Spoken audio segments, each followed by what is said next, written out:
changes, we have changed or moved just a few things around, so I wanted to ensure you were aware of those. So let me just pop over into my Unanet system. And so you'll see here, if I've logged in here, you'll notice under the Reports tab that there's a new Reference tab here. So there's, if you are the administrator role and you have access to these different reports, the reference reports that you might find familiar, the approval group details, the listing of the organizational access, the listing of project managers, who has access to what projects, the master list of the labor categories for the projects, the organizational tree views, that's hierarchy tree views that once was under organizations. So these reference reports are now with the reference tab under the reports.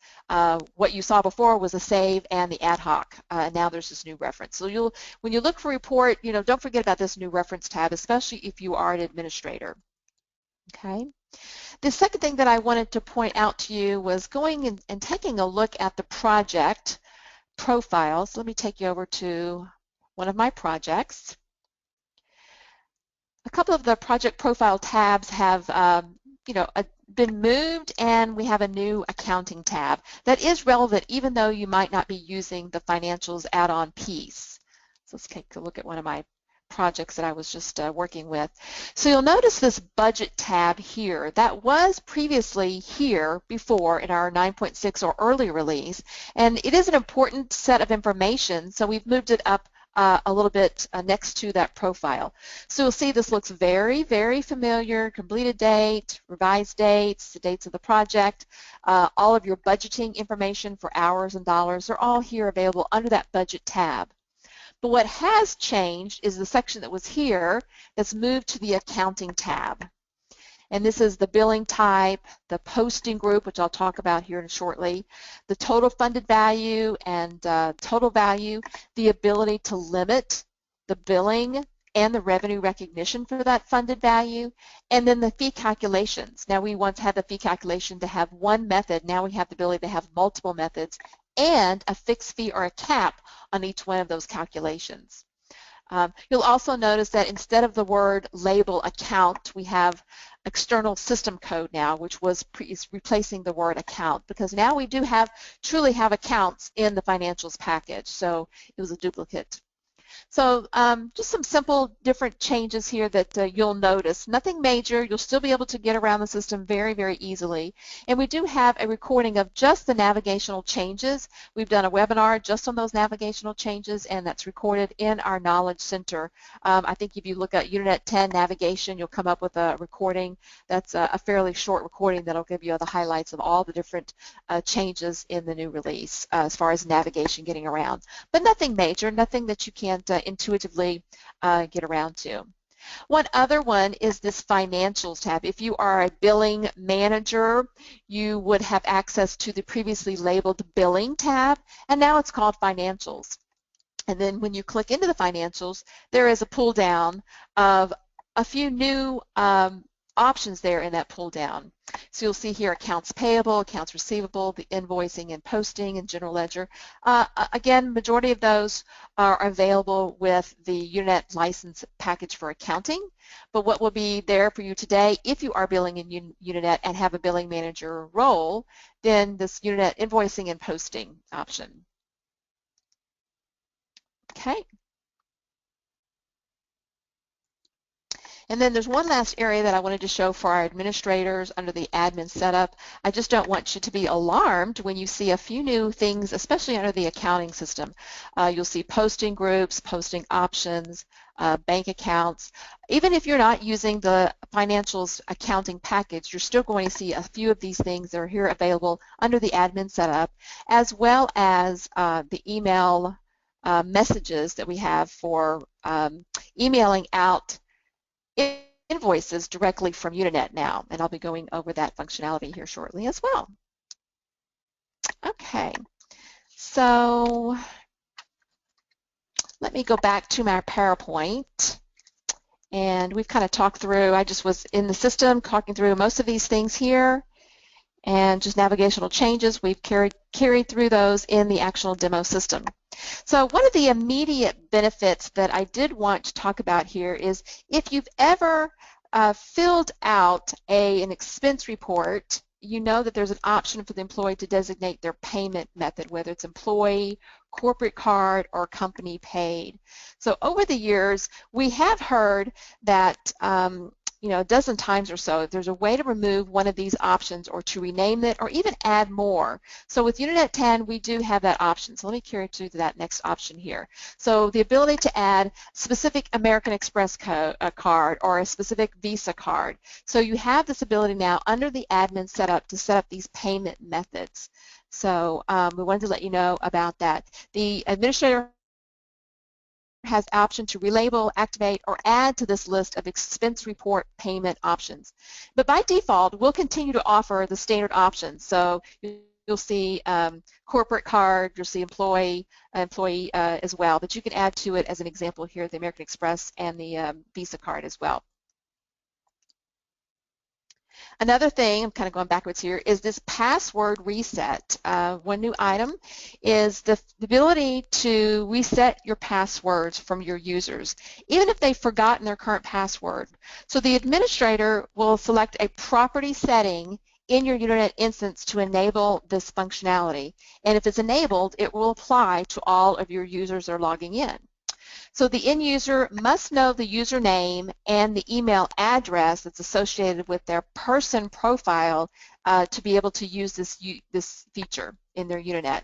When the user indicates that they have forgotten their password, it enters in the matching email address that's found and associated in their person profile in Unanet. An email will then be sent to them with a reset link. The time to live for password reset request property setting, it determines how long the reset link is available to that user. The default in the system will be 60 minutes, but you can obviously change that to whatever length of time you need to as the administrator. Then after using the reset link from the email, the user will set up a new password, which must match all the password requirements as defined in the administrator properties. And then they'll receive a confirmation message that's shown after the password has been accepted here. Again, I wanted to point out that the previously labeled account number or account is now redefined. We have we've chosen the term external system code that I showed when I was live in the system earlier. So just to let you know that that's changed there. You'll notice that as well for the project profile. So this is really the biggest key feature for Unanet 10 for project management. I've heard other customers say that it's really revolutionary and could have really major implications to the future dashboard or graphics that are available to you. Well, what's the big deal? It's really the ability to define an unlimited number of report formats of that cost summary report, that JSR report, the profit and loss report. It's a definition of which also applies to portfolio reports, the cost summary and status reports, the cost summary bar and line chart. So the Unanet administrator will define the report formats and give each one of them a name. And once the format's defined, any user with the right access to this type of report, with their role and organizational access, will be able to execute reports with these different formats. So let's take a look at that in the system. So I'm going to go to my Reports tab and first run a project cost summary, this JSR report here. You'll also notice under the Reports tab that the reports options look a little bit different now. I am in the portfolio license type, so you'll see in general the portfolio license has this middle column here of periodic reports and charts and graphs that are available to you. You'll also notice this financial piece here, and that is with the accounting package, that financial add-on license type. Just as a tip, if you wanted to ignore sections of the reporting tab so it doesn't look like so many options to you, you can click on to this little icon here and it will fold it up. You see here the project accounting reports. These are the reports that I'm talking about right now that have that base cost report definition and the ability to have multiple definitions now in Unanet 10.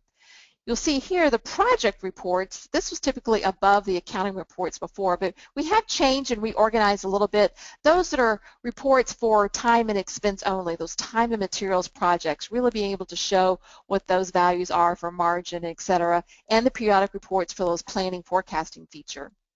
And then you'll also see here the people reports, again, for time and expense only, that are available to you, including the periodic and bar charts as well. And then finally down here, the resource reports and then the user reports, all available to you based on the role that you have determined in your system and the organizational access to those metrics. So what I was going to work on first was this project cost summary report that shows the true burden costs of my projects based on a cost structure.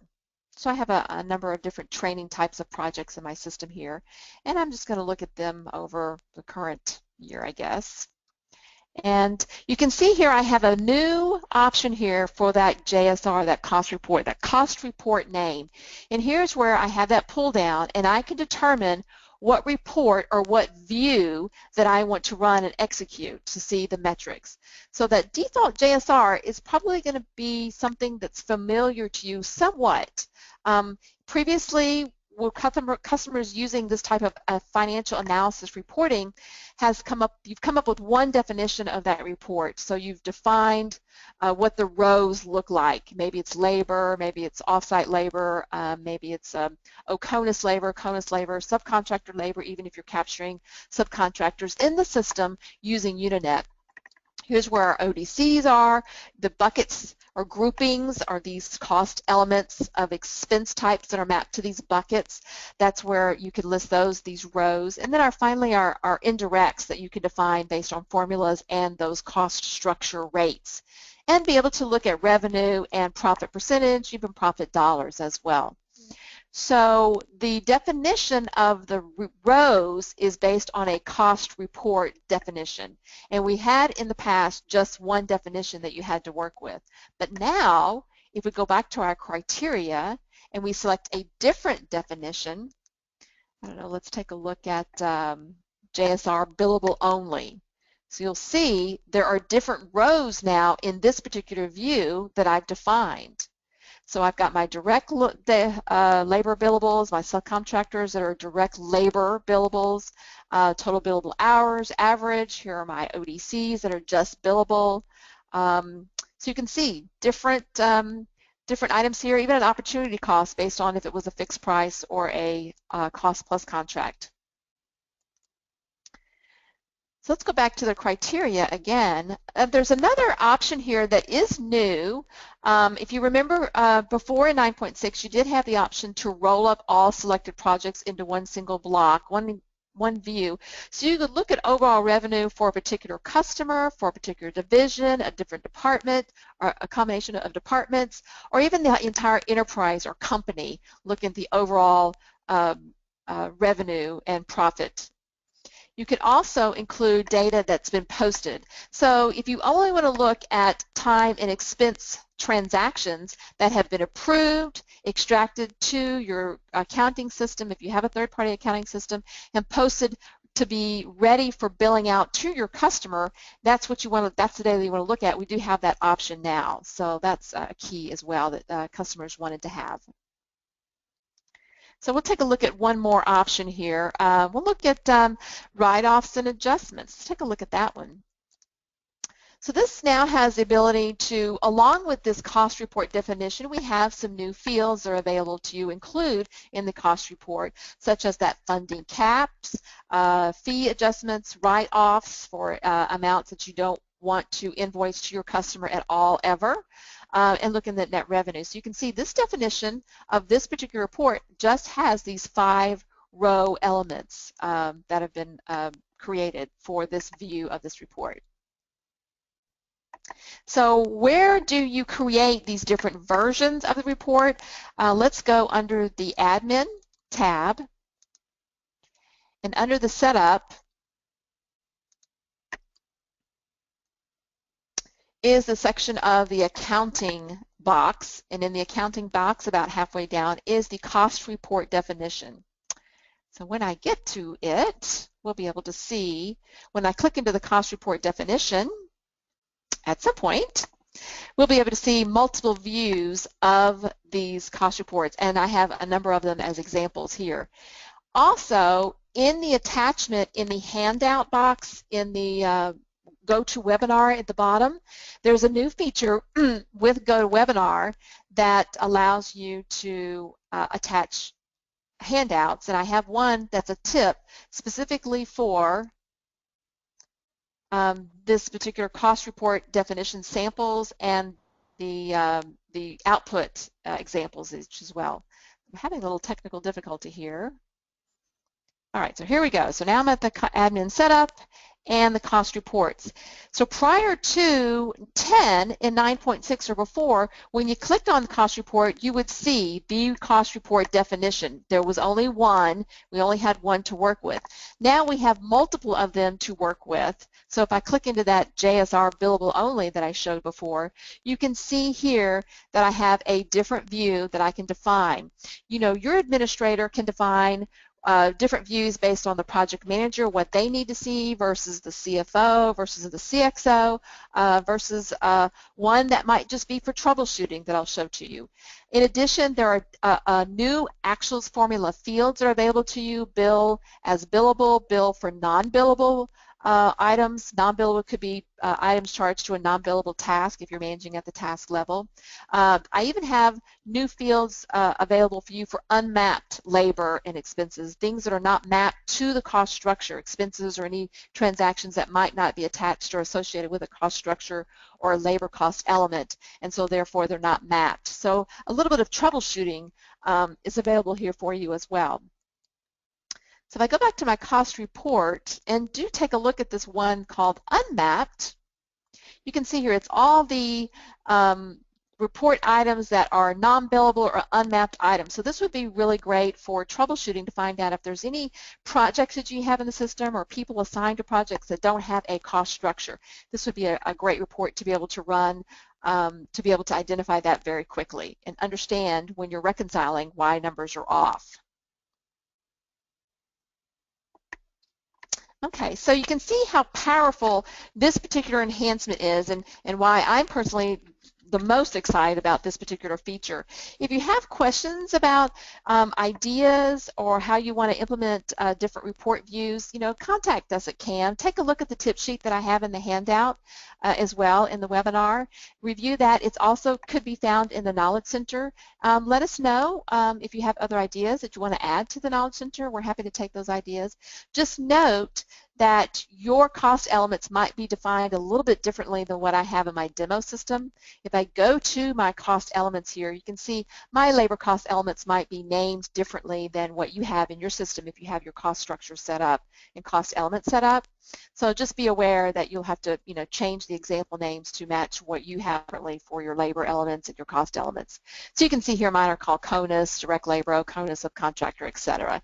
Your buckets might be defined very differently, so you'd have to accommodate that in the cost report definition. Okay, so let's get back on track. We have a number of enhancements for the billing and invoicing feature if you are billing and invoicing in Unanet.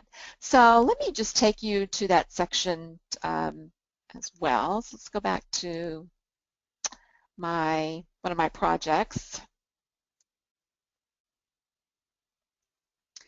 The first feature that I think that most customers seem to be very excited about is being able to email invoices directly from Unanet.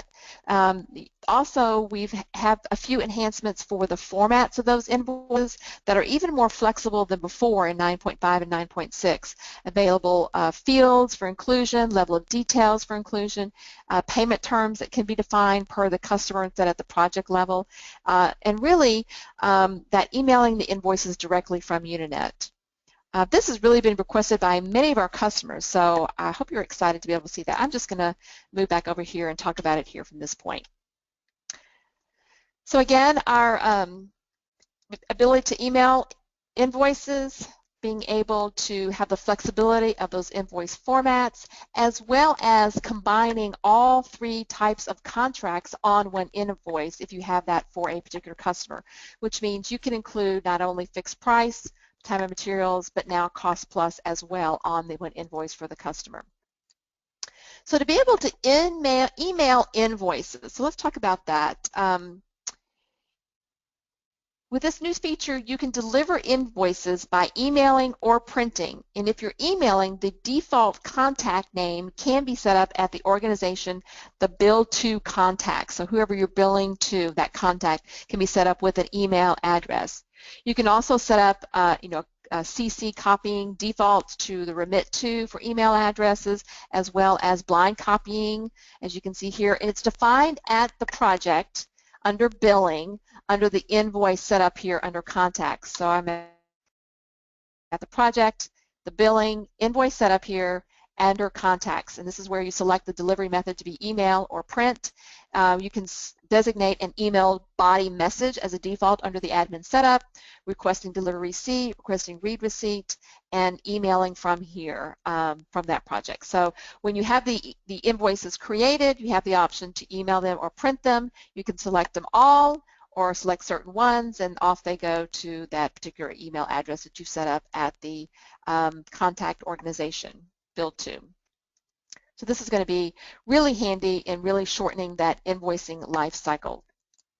In addition, formats that are available to you, we have a new inception to date for hours. We have, again, it's really to be able to include cumulative hours to date, showing expense markup for percentages or amounts. The remaining task funded values are available as well. I know that I have several customers that asked for that. So really a best practice that Unanet recommends is to set up standard common templates once and use these repeatedly for each of your customers. And you can tweak what you need in order to match your customer requirements of what they need to see on the invoice that you're sending them and what detail they need to see that. So ultimately, the invoices are for everyone, and everyone has invoices that they need. They're easy and they're repeatable. You can select it, set that up, and you're good to go. And this, again, will help in that invoicing cycle, keeping that very short. Again, you can see under the time and expenses, you have the additional availability to show remaining project funded value and project value by project and also by task now as well. So the tabs under the invoicing format, you'll see new tabs there. There's time and materials labor and time and materials expenses broken out, fixed price, and cost plus now. So you have the ability to have all of those different types included on the one invoice format. Before, we could include time and materials and fixed price, but our cost plus, we had a different standard for those cost plus contracts, so it was a separate invoice that we had to create and send to your one customer.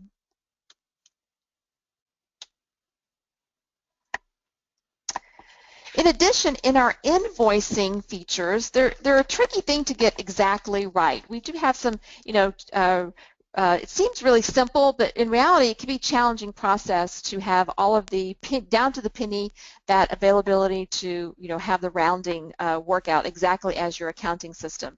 So we have the ability now to make this an easier by a transaction write-off function, as you see here. So why do we need to do this when we can defer items? Well, the difference is that a write-off item will not ever be billed. It's where it's a deferred item will be available in the next invoicing cycle. You may want to delay or defer transactions or a set of transactions that would be delayed for some reason the customer hasn't approved that Joe Smith has charged this time or charged an expense for travel, and you're deferring that until it can be approved for the next time around, the next invoicing. So today, transactions like labor and expenses must be adjusted, and a zero invoice must be made including the original deferred item and that negative adjustment. So, how are you going to use this write-off amount? So you might want to write off the pennies, in a positive or a negative way to resolve any rounding issue using an additional item. Or you unbill something that was marked billable, like a time or expense transaction or entry. So on this screen here, the first row was written off for a total of $1,200. The revenue associated with that entry will be recorded in a revenue write-off account, and this is typically a separate account that is used for recognized or deferred revenue. So it's really easy to trace, and ultimately your invoices can now truly reflect the exact amount to the penny, and they are available in our new cost report definitions that I just showed, those deferred amounts, as well as the write-off amounts and cap amounts. Okay. In 9.6, invoices are assigned an invoice number, and that number cannot be reused. This has caused some challenges for some of our clients that need to edit invoices and return them back to the customer using the same invoice number. So based on your customer feedback, in Unit 10, we have now the ability to modify the invoice number. And what that really means is that invoice number can be modified in the invoice setup if the invoice is in the in-use status, or it's a draft invoice. It hasn't been sent out or completed to the customer. The invoice number does need to be a unique value, so you can't give it an invoice number that's already been previously used. So a recommendation is to include some kind of revision protocol. So it's especially helpful if you're voiding an invoice and recreating a new one and you want to use a revising number. So in my example here, you can see that I've added that -rev-a as a modification, but I'm sending it back, and it's really based on that initial invoice number, but I'm able to add that revision number, some protocol to establish this the same invoice with some modifications. In addition, Unanet 10 offers changes to the organization entries to include details for customers and vendors. So any organization can act as a customer or a vendor, but if you're using financial organizations, certain rules and limitations will apply. The customer profile, as you see here, it's the largest change from 9.6, is the customer profile will now dictate the invoice payment terms instead of at the project level. Before 9.6, the payment terms were set up at the project level, and now it's based on that customer. So it really just makes intellectual sense to be able to have the payment term. You negotiate a payment term with that customer, you want to be able to invoice that based on the customer and not project by project. Now you can override on the invoice, as it can be in 9.6. You can override that payment term for a specific instance, and it also can vary by the legal entity that does business with that customer, so you can change it. So one major change in Unanet 10 for both financial and non-financial users is how we post data for cost plus contracts.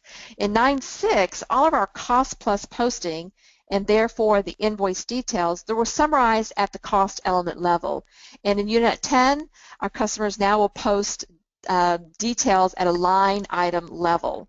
So posting details at that line item level gives you a number of options for showing and reporting information in a more granular level. For example, the invoice format can now include detailed line item level information for labor and expenses for your cost plus contracts, and allow you to defer or write off these particular items at this level of granularity as well. Another cost plus change is that we now have the ability for labor and expenses charged to a billable project. In 9.6, all labor and expenses, regardless of the project type, were included in the billable amount. So how do you identify a billable project type? Under the admin setup, as you see here for our project types, you'll look for the billable checkbox that I have highlighted here. With the ability to control transactions to be included on the invoice at a more detailed level, the billing manager has control on what's included on the invoice to your customer. So the next feature is available. It's been nicknamed the Command Center of Unanet 10. It's really about posting groups. So in each Unanet 10 system, you have the ability to have a posting group act as the command center, like an air traffic control at the airport. The posting group tells Unanet what account to use for each account type that's defined. If there's one account for each account type, the account will be fixed in the posting group, and so that's really easy. If the account is dependent upon another factor, like the project that's charged or the person or the expense type, we're going to use a posting group to help us determine where to look in the system, in the Unanet system, to find that account. So customers can set up multiple posting groups and set the group on each project if the logic varies across the project base. So accounts can be specified, account numbers can be specified throughout the system in project, at the task level, at expense type, person, employee types, project types. The list can go on. So within the setup of those items, you'll see a paper icon, and you can use that to access the accounts list. So here's an example of a posting group that's set up under the admin setup and defining where to look for those accounts. So you'll only need to specify an account for the account type where that logic varies. In our example here, my labor cost account will vary by project type that I've got highlighted here. I have separate accounts for billable and non-billable direct labor, and the setting for my non-billable project type. So where this will be most useful for our current customers is if you are adding new export template logic, you had to, in that logic, determine where that account information came from. And now with these posting groups, you can have Unanet system calculate and understand where the account is based on this command center here, and it makes the export template logic much easier and much simpler, not near as complicated. So in addition, we have our additional items that are available at the task level for our invoices. This is a new item as well, to be able to have these additional items not only charged to the project level, but also the task level. For instance, if you have a discount, as I'm showing here, it can be charged to a particular task versus at the project level.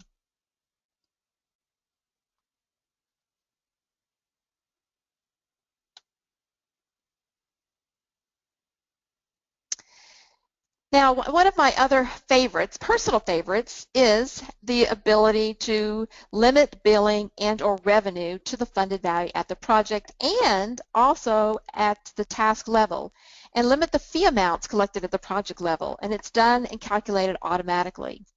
Unanet handles this to show proper billing amounts and revenue recognition without manual adjustments to get those caps in place. And the caps are traceable in a very controlled way, and you can report on them now with the Unanet cost report definition. Those fields are available to show you what the write-off amount would be or the funding cap adjustment. That field's available to you for you to include in our cost report. This is really a tremendous help to a lot of my customers in the government contracting space, but even our non-government clients will benefit from this feature to cap billing and or revenue. And it's available with the Unanet 10 tracking and higher licenses, with or without the financials add-on piece. You can enforce the billing and revenue funding limit at the project level, as I'm showing here, or at the task level. And the invoice and posting process will cap the billing or revenue to the funded amounts. And the overage amount will be stored in an account. The account number or logic to find the account number will be specified in that posting group or that command control center that I just showed earlier for the adjustment. In addition, you can also project, if you're planning using the portfolio licensing in the future, you can project your resources to understand when that funding is going to run out, and that can show also in cost summary reports to show when the negative amount comes up for the funding cap adjustment. So it's really beneficial to the planning piece as well. In addition to the funding cap, we have the ability to have multiple calculation methods for our fixed fee cost plus contracts. So one of the most, as an example of how you could use this, if you have a contract that's negotiated with billable labor at a fee factor of 10%, but your ODCs, your expenses fee, have a different calculation overhead factor of 6%. In addition, we have caps for these amounts that are calculated as well, as you can see here, this fixed fee amount, and that would show up in our cost report definitions at JSR, cost summary report status as well. New additional fields available for you to report and calculate, have Unanet calculate and show the metrics of these caps for fixed fee and, again, the funded values. So a lot of enhancements for the project management feature. So again, just to remind everybody that it's a big year. We released Unanet 10 officially general availability on July 31st, 2015. We do have a number of our on-premise customers that are using Unanet 10 with the financials licensing, as well as without the financials licensing, going through and using a lot of these features that I've talked about today. If you are an on-demand customer, you will be upgraded to Unanet 10 on Saturday, September 12th, so you'll see some changes, you know, just some subtle changes that I talked about for the navigation, project, profile, budget, and a new accounting tab, some new reports in a different order, a new additional items under the admin setup as well. So I just wanted you to be aware of those things, especially for our on-demand customers that will be upgraded on this Saturday. So Zoe, how